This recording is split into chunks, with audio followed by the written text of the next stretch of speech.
My bald spot showing? I don't see a bald spot. Oh, now I do. Don't look down. Don't look down.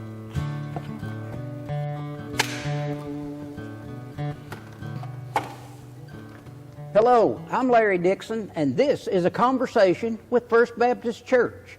With me today is Larry Albert. Larry, it's a pleasure to have you with us here today. It's good to be here. Thank you, Larry. Well, everyone has a story.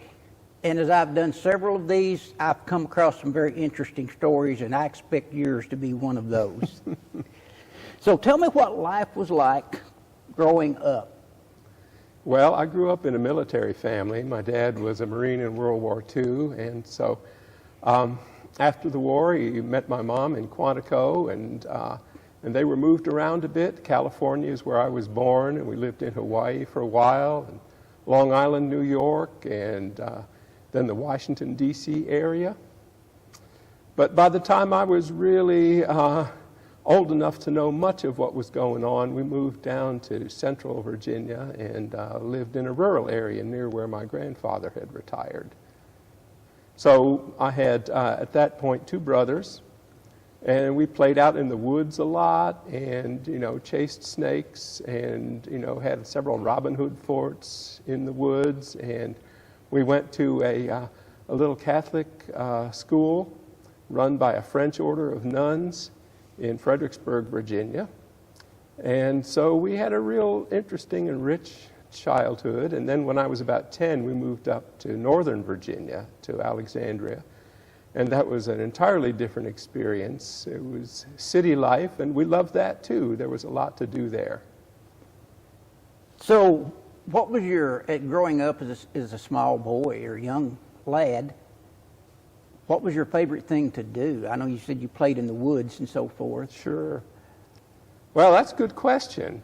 Well, I got interested in music before too long, and so I had a good friend who I was in a choir with. We were in a boys' choir, and we enjoyed singing in church. But then, the Beatles came along and other groups like that, and we really liked their music. So my friend and I, we started learning that music, and we invited our choir director over to listen to us play some songs, and he was real supportive. And so we were pretty deeply involved in music there throughout, from 8th grade through high school. So, growing up, what was that dream job that you wanted to be? Well, for some reason, I was interested in electronics. And so I liked to take things apart and see how they worked, and I liked to fool around with little circuits. And so I thought, well, I would probably get some kind of a job in the electronics industry. I thought, gee, being a TV cameraman looked like a lot of fun. So, that's when the cameras were about this big. Mm-hmm. And I thought, well, that looks like an interesting piece of equipment, and I thought I might be interested in that. And so that was sort of my dream job, was to do something with electronics. I'm sure you've got a hobby. Uh-huh. What would that be? Well, I have three that I rotate among.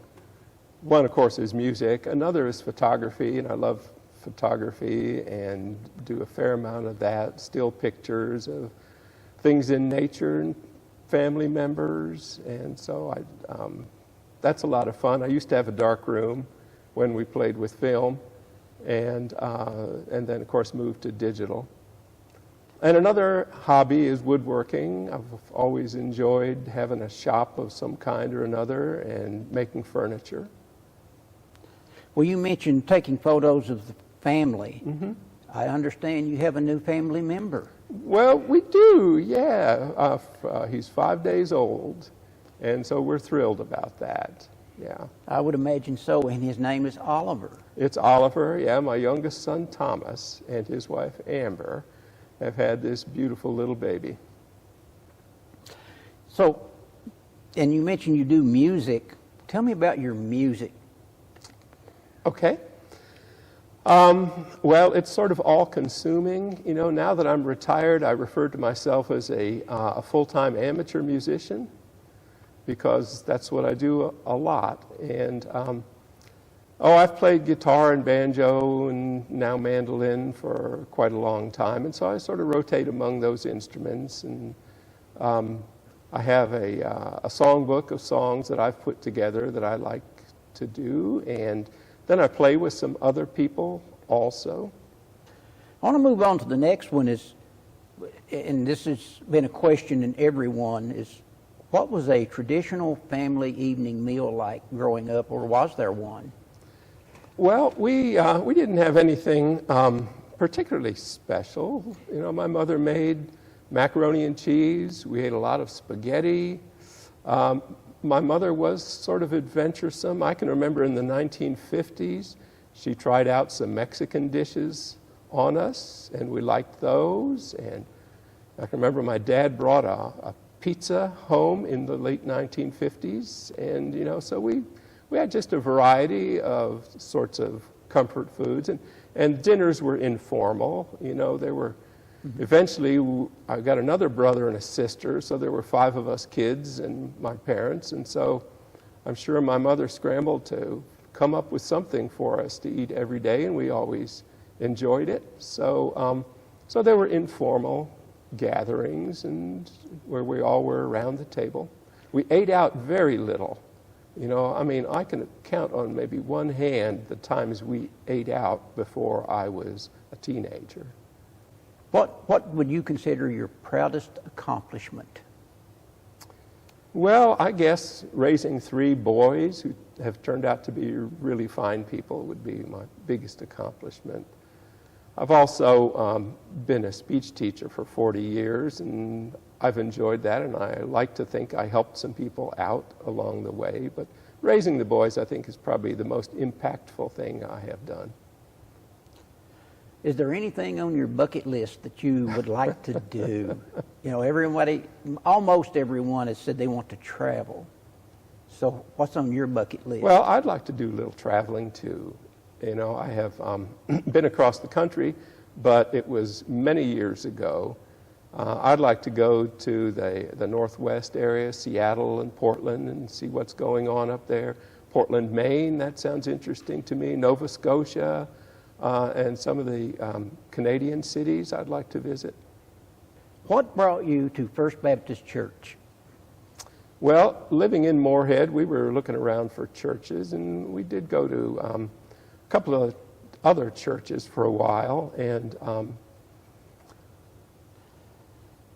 what attracted me to First Baptist was there was a banner out in back, and it said, you know, we welcome all doubters and people who don't have a fixed set of beliefs about religion. I can't remember the exact language, but it sounded like a very open place, not a very dogmatic group of people. And I thought, well, that sounds like something that resonates with me. So why have you stayed? Well, because there are so many good people here, and because there has been that openness to alternative ideas and to diversity among people. It seems like a place that's very much consistent with the whole idea of what spirituality should be. Of all the characters in the Bible, with the exception of Jesus, who would you spend the day with at Cracker Barrel? Well, you know, I've always had a fondness for Doubting Thomas. I thought, you know, one of the problems with apostles is they tend to believe what they're told. But old Doubting Thomas, you know, he was willing to put a claim to the test. And I think I respect people who do that, and I think particularly in our day and age, it's important for people to do more of that. And so I think we could have a good conversation about the importance of checking out beliefs and empiricism as well as rationalism and how they fit together. What was your favorite family vacation? Oh, that's a good question. We didn't take many vacations, but we did take a few trips to Connecticut, where my father is from. And so we'd go up there and we would see my uncles and aunts and cousins and other relatives. And my grandparents came here from Slovakia in about 1910, 1912.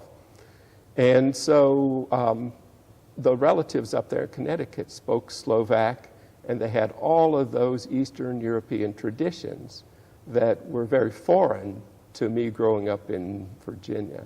So it was just an eye-opener and an interesting experience to be around all of those people and listening to them talk and eating the foods that they ate. So I'd say that was a really rich experience. Can you give me an example of some of the traditions or customs that you found interesting? Well, I guess some of the songs that they sang and some of the expressions that they used, and they would teach us, that to tell somebody to sit down, you'd say "Shedne sebe," and maslo was butter, and it was just interesting to see that there was another language that the family knew that we could use. And my father, of course, was very fluent in both speaking and writing Slovak. And one of the regrets I have is that we kids never really asked him to teach us the language. And that would have been a lot of fun. That would have been fun.